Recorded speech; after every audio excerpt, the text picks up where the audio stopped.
Green Bay is not relevant. Did we break the second round curse? Yes, we did. Brian Branch in the second round broke the curse right there.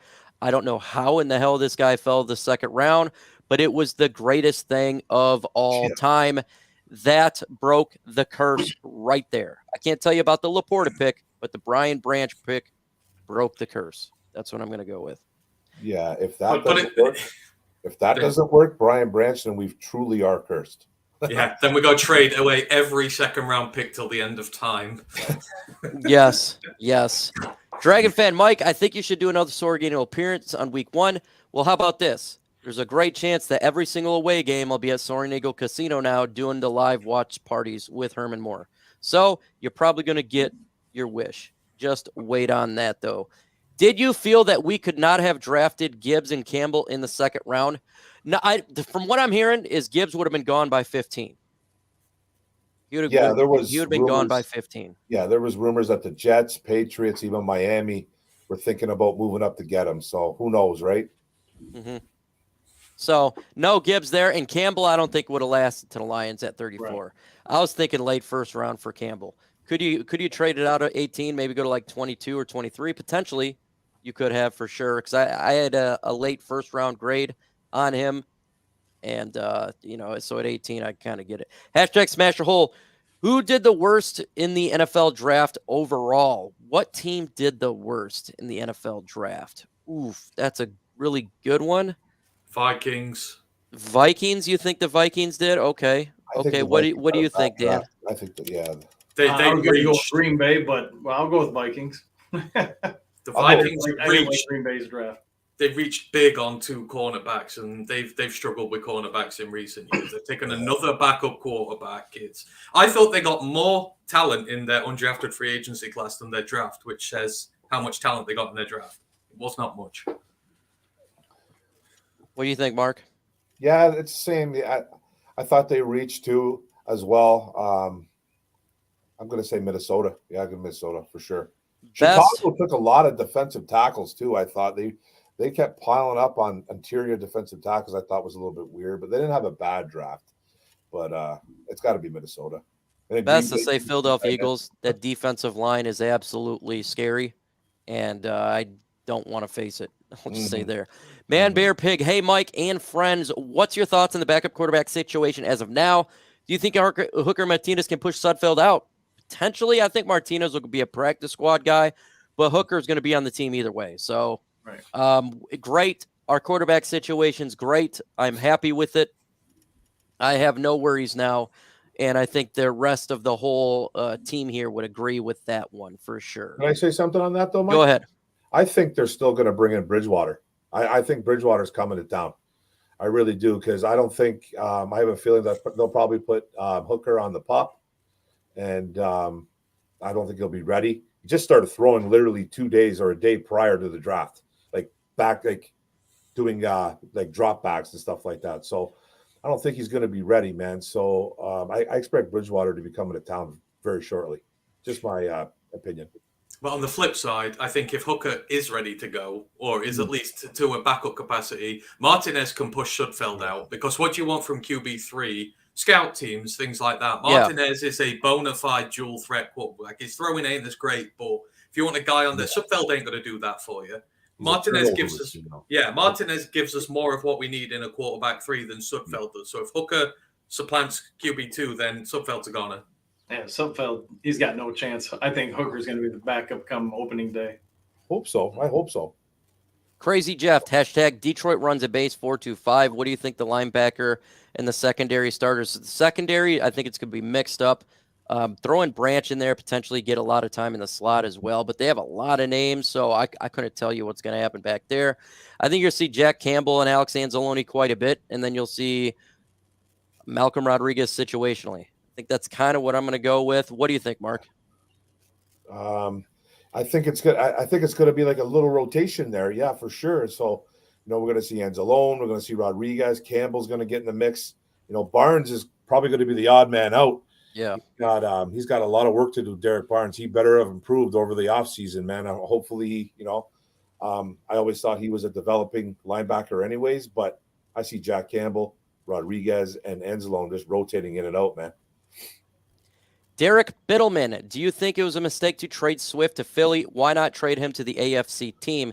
Well, Swift wanted to be traded as soon as we got Jahmyr Gibbs, and apparently we allow them to go to the teams they want to go to. Matthew Stafford traded to the Rams, and it seemed like Swift wanted to go to Philadelphia. Could it be a mistake? It could potentially be a mistake, but Swift is always hurt as well. So that's one of those things. And you're getting a fourth round 2025 pick. I don't know. I don't know what the other trade offers were for other teams. I think it could be. We don't really know. But Ant-Man, what do you think? To get a fourth round pick for a glass running back who's got, let's say, some form of attitude issue when it comes to how he plays and the level of effort he gives is a very commendable return for him, let's just say. I want to knock him, but it was well known that maybe that 100% effort was not in there with him, and he was made of glass. So the fact that you get a fourth round for him, I don't think anyone's offering more than that. I know it's in a couple of years, but in a couple of years' time, we'll go be like, oh, hey, we got that fourth from Swift this year. That fourth could be vital in one of many ways going forward, and we were never going to get more for him. And the 30 picks this year meant that we were able to get up and go and get our developmental X as well, who might not have been there otherwise. So it was a very valuable trade for both teams. I think we got more than we should have for him. Hashtag F Tampa Bay.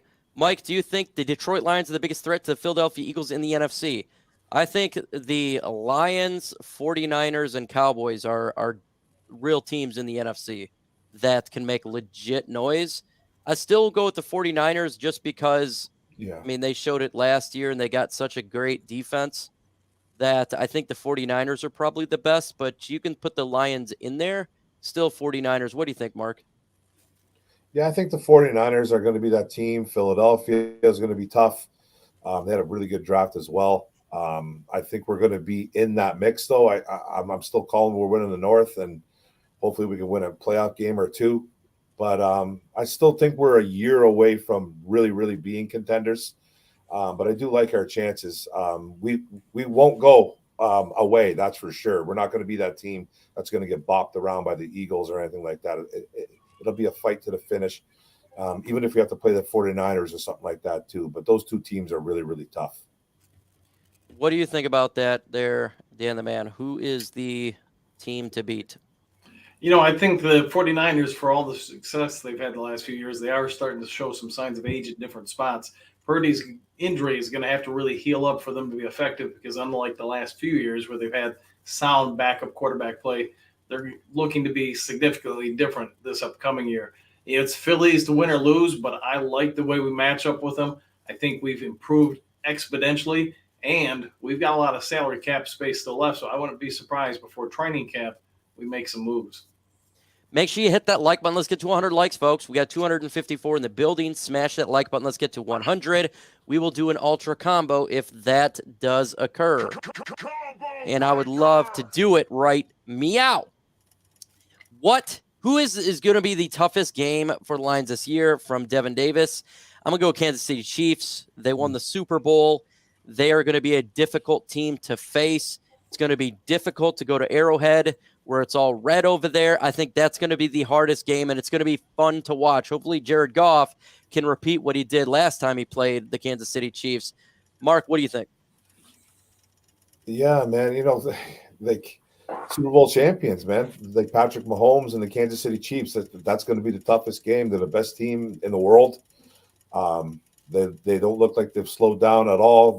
They're probably not going to slow down. They're well coached. They got great offense. They build on the defense. They're just a super team, man. And that's going to be the toughest game of the year for sure. What do you think there, Ant-Man? Whoever we face in the Super Bowl, because that AFC is stacked as anything. He's saying we go in the Super Bowl, baby. Hell yeah, buddy. Gotta think optimistic. Gotta think optimistic. I love it.